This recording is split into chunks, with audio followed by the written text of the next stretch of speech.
সাংবাদিক বন্ধু বান্ধৱীসকল, আপোনালোক সকলো অৱগত যে অহা 20 তাৰিখে ভাৰতৰ সন্মানীয় প্ৰধানমন্ত্ৰী নৰেন্দ্ৰ মোদী ডাঙৰীয়া গুৱাহাটীলৈ আহিব আৰু লোকপ্ৰিয় গোপীনাথ বৰদলৈ প্ৰতিমূৰ্তি উদ্বোধন কৰিব। দ্বিতীয় কাৰ্যসূচী হিচাপে তেখেতে গুৱাহাটী আন্তৰ্জাতিক বিমানবন্দৰৰ নতুন টাৰ্মিনেলটো উদ্বোধন কৰিব। এই উপলক্ষে ৰাজহুৱা সভা তেখেতে সম্বোধন কৰিব আৰু তাৰ ঠিক পিছতে তেখেত ৰাজ্যিক বিজেপিৰ কাৰ্যালয়লৈ আহি আমাৰ কাৰ্যকৰ্তাসকলৰ লগত কথা পাতিব।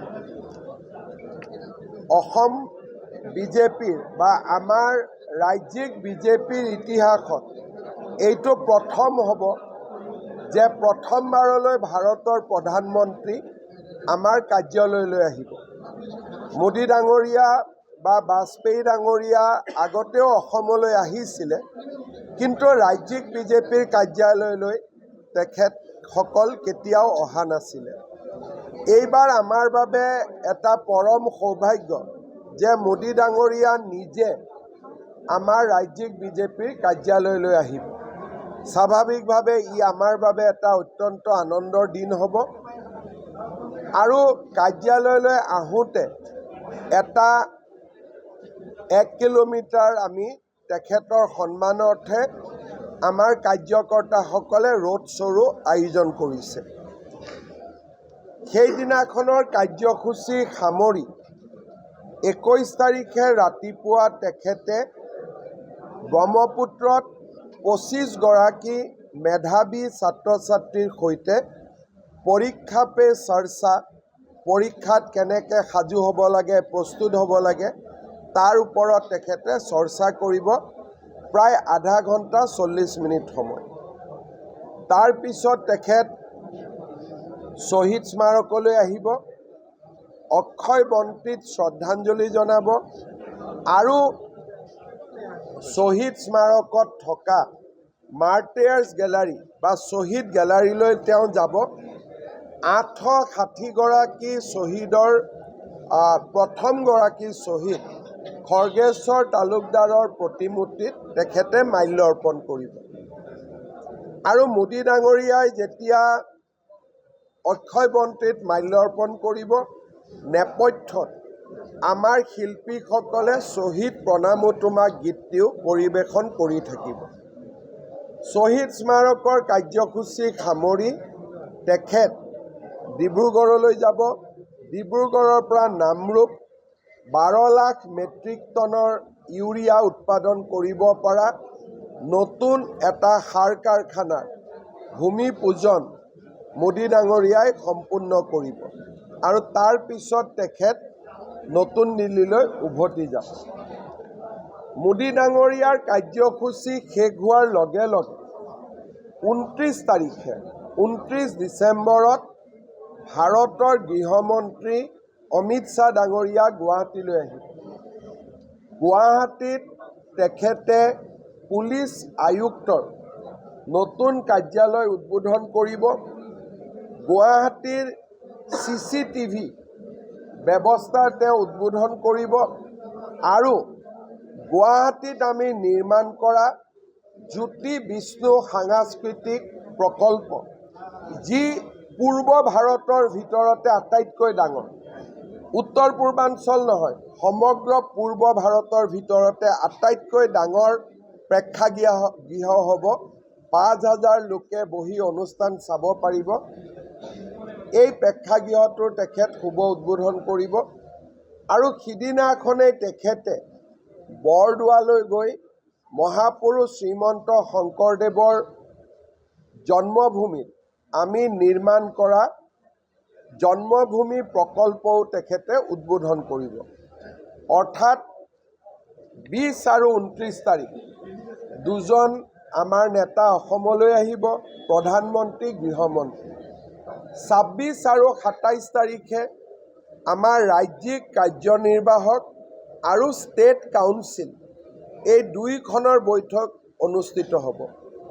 এই বৈঠকতো আমি আশা কৰিছোঁ যে আমাৰ নতুনকৈ নিৰ্বাচিত কাৰ্যকৰী সভাপতি নীতিন নবীন ডাঙৰীয়া, BL সন্তোষ ডাঙৰীয়া আৰু আমাৰ নিৰ্বাচনৰ বাবে বিশেষভাৱে নিযুক্তিপ্ৰাপ্ত প্ৰভাৰী বৈজয়ন্ত পাণ্ডা ডাঙৰীয়া, হৰীশ দ্বিবেদী ডাঙৰীয়া সকলো উপস্থিত থাকিব।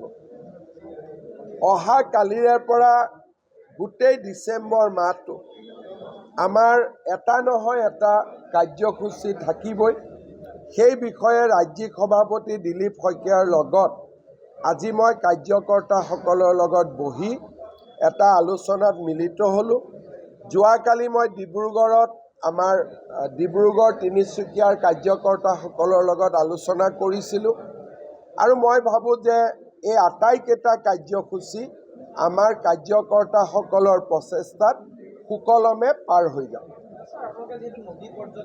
এয়াৰপৰ্টত 50-60 হাজাৰতকৈ মানুহ বেছি নহয়, নামৰূপত 1 লাখ মানুহ হ'ব পাৰে, ৰোড শ্ব'টো 20-30-40 হাজাৰ মানুহ হ'ব, শ্বহীদ স্মাৰকত কোনো মানুহ নহয়, পৰীক্ষা পে চৰ্চাত 25 গৰাকী, গতিকে সভাৰ চাইজ অনুসৰি মানুহ হৈ থাকিব।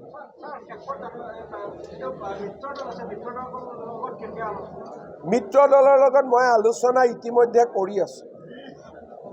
আমিতো লগে পাই থাকোঁ, কেবিনেটত লগ পাওঁ, ঘৰুৱাভাৱে লগ পাওঁ।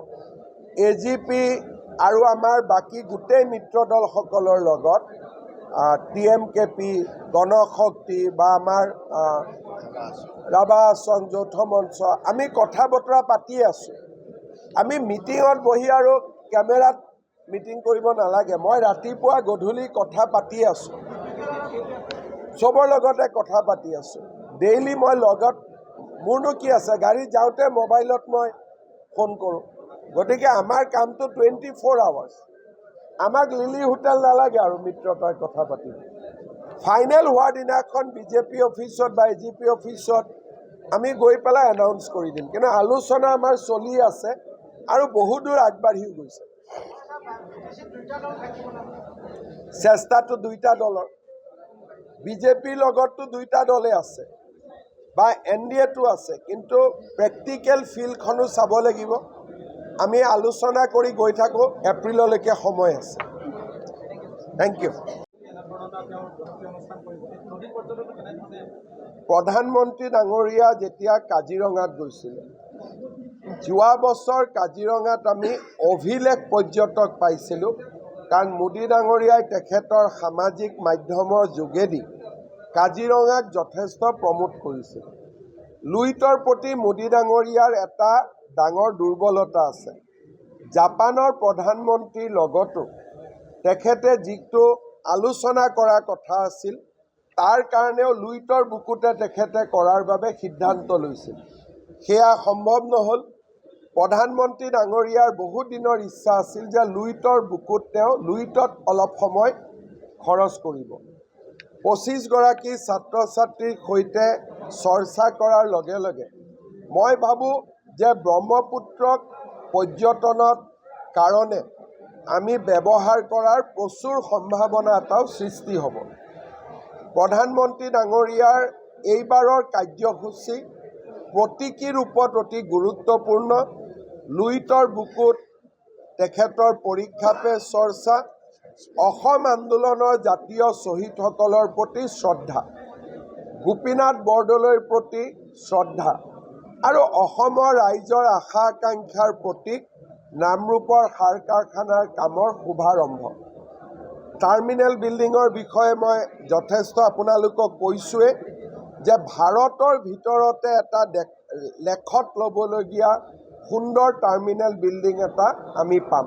পুৰণাটো সময়ৰ লগে লগে বন্ধ হৈ যাব, নতুন টাৰ্মিনেলটো আমাৰ ব্যৱহাৰত আহিব আৰু ইণ্ডিয়াৰ টপ 5 এয়াৰপৰ্টৰ ভিতৰত গুৱাহাটী এয়াৰপৰ্ট সংযোজিত হ'ব। এই ভ্ৰমণটো আমাৰ কাৰণে অত্যন্ত তাৎপৰ্যপূৰ্ণ।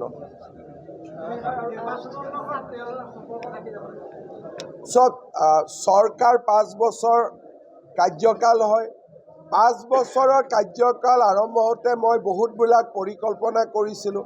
হওঁতে 5 বছৰ সময় লাগে।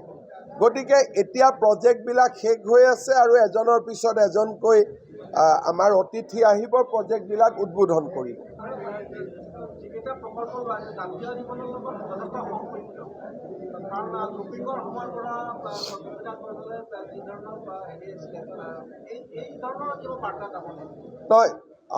প্ৰথম কথা, ভাৰত ৰত্ন গোপীনাথ বৰদলৈৰ সুবিশাল প্ৰতিমূৰ্তি বিমানবন্দৰত সংযোজন, প্ৰতীকী ৰূপত ই এটা ডাঙৰ বাৰ্তা। তাৰ পিছত জাতীয় শ্বহীদসকলৰ প্ৰতি সন্মান, এই গোটেইবিলাকৰ জৰিয়তে প্ৰধানমন্ত্ৰী মোদী ডাঙৰীয়াই অসমৰ ইতিহাস, অসমৰ সংস্কৃতি আৰু অসমৰ প্ৰবাদ পুৰুষসকলক কিমান সন্মান কৰে তাক আজি আকৌ এবাৰ প্ৰমাণিত হৈছে। লাচিত বৰফুকনৰ পৰা গোপীনাথ বৰদলৈলৈকে। কেইদিনমান আগতে নিৰ্মলা সীতাৰমণ ডাঙৰীয়ানীয়ে গৈ কনকলতা বিশ্ববিদ্যালয়, অহা ফেব্ৰুৱাৰী মাহত জোঙাল বলহুৰ আমি গড়ৰ পুনৰ নিৰ্মাণ, অসমৰ জাতীয় বীৰসকলক আগতে কোনো চৰকাৰে বা কোনো প্ৰধানমন্ত্ৰীয়ে ইমান আদৰ আৰু সন্মান দেখুওৱা নাছিল। গামোচাৰ কথাটো মই উল্লেখ নকৰোঁৱে। কেইদিনমান আগতে ৰুছিয়াৰ ৰাষ্ট্ৰপতি পুটিন আহোঁতেও মোদী ডাঙৰীয়াই অসমৰ চাহৰ টোপোলাকে উপহাৰ দিছে। আমাৰ বাবে সৌভাগ্য যে অসমক বুজি পোৱা এনেকুৱা এজন প্ৰধানমন্ত্ৰী আজি আমি পাব পাৰিছোঁ।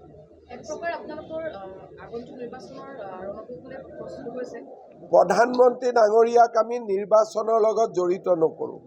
ৰণকৌশলৰ বাবে কালি পাণ্ডা ডাঙৰীয়া আহিব, বৈজন পাণ্ডা ডাঙৰীয়া, ৰাজ্যিক সভাপতি আছে। ৰণকৌশল আমাৰ ভিতৰতে হ'ব আৰু অমিত শ্বাহ ডাঙৰীয়া, BL সন্তোষ ডাঙৰীয়া আহিব, আমাক মাৰ্গদৰ্শন দিব। প্ৰধানমন্ত্ৰী নিৰ্বাচনৰ লগত তেখেতক আমি জড়িত নকৰোঁ। নিৰ্বাচন হ'লে বিজেপিৰ নেতা হিচাপে তেখেতে আহে, কিন্তু প্ৰধানমন্ত্ৰীক আমি দেশ চলাবৰ কাৰণে নিৰ্বাচিত কৰিছোঁ আৰু তেখেতে দেশে চলাইছে, বিশ্বৰ দৰবাৰত ভাৰতক প্ৰতিষ্ঠা কৰিছে।